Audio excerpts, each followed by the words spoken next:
और इधर बिहार में महागठबंधन दो फाड़ हो गया है। 2 सीटों पर होने वाले उपचुनाव को लेकर आरजेडी और कांग्रेस के बीच तलवारें खिंच गई हैं।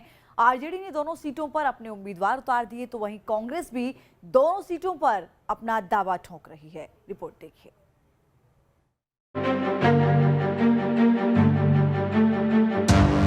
कहने के लिए महागठबंधन, लेकिन सच्चाई अगर देखेंगे तो ये खंड खंड हो चुका है। एक सीट दो उम्मीदवार, बिहार उपचुनाव में मचा बवाल।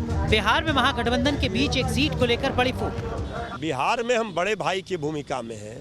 बिहार में कांग्रेस हमारे बल पर है। आरजेडी के लेफ्टिनेंट का दावा है कि बिहार में हम हैं बड़े भाई, तो सोनिया गांधी की सेना के कमांडर हुंकार भर रहे हैं कि चुनाव में कोई दोस्त नहीं होता, चुनावी मैदान में जो जीता वही सिकंदर। जब चुनाव के मैदान में लोग आता है तो कोई दोस्त नहीं रहता है। महज 2 सीटों पर उपचुनाव की विसात क्या बिछी। कांग्रेस और आरजेडी के बीच तनातनी शुरू हो गई। महागठबंधन के टूटने के आसार बनने लगे। दरअसल बिहार की 2 सीटें कुशेश्वर स्थान और तारापुर सीट पर बाई इलेक्शन होना है। इन दोनों सीटों पर आरजेडी ने अपने कैंडिडेट उतार दिए हैं। रविवार को आरजेडी के प्रदेश अध्यक्ष जगदानंद सिंह ने उम्मीदवारों के नाम का ऐलान किया। कांग्रेस बिफर गई। कांग्रेस का दावा है कि उम्मीदवारों के ऐलान की उन्हें सिर्फ सूचना दी गई। कांग्रेस का दावा कुशेश्वर स्थान सीट को लेकर था, क्योंकि 2020 में हुए चुनाव में यहां से कांग्रेस प्रत्याशी दूसरे नंबर पर रहे थे। तारापुर सीट पर आरजेडी कैंडिडेट दूसरे नंबर पर था, लेकिन उपचुनाव में आरजेडी की तरफ से उम्मीदवारों के ऐलान के बाद कांग्रेस अब दोनों सीटों पर अपने कैंडिडेट उतारने का दावा कर रही है।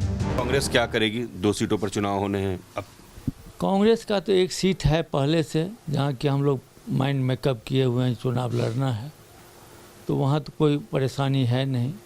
एक नया सीट आ गया तारापुर, वहाँ चूँकि कल 4 बजे के बाद यह प्रोग्रेस हुआ है, इसलिए हम लोग आलाकमान को सभी बात सूचित कर दिए हैं। उधर कांग्रेस प्रदेश अध्यक्ष के तल्ख तेवर ने आरजेडी की त्योरियां चढ़ा दी हैं। आरजेडी नेता कांग्रेस को आईना दिखा रहे हैं। पिछले चुनाव में कांग्रेसी उम्मीदवारों की बुरी हार की याद दिला रहे हैं। साफ साफ ऐलान कर रहे हैं कि महागठबंधन में बड़े भाई की भूमिका में आरजेडी है। बिहार में हम बड़े भाई की भूमिका में हैं। बिहार में कांग्रेस हमारे बल पर है। अब कांग्रेस पार्टी को ये हकीकत समझनी पड़ेगी, हठ धर्मिता छोड़नी पड़ेगी। अगर दोनों सीट महागठबंधन जीतेगा तब हम यहाँ सत्ता का भी स्वाद चखेंगे।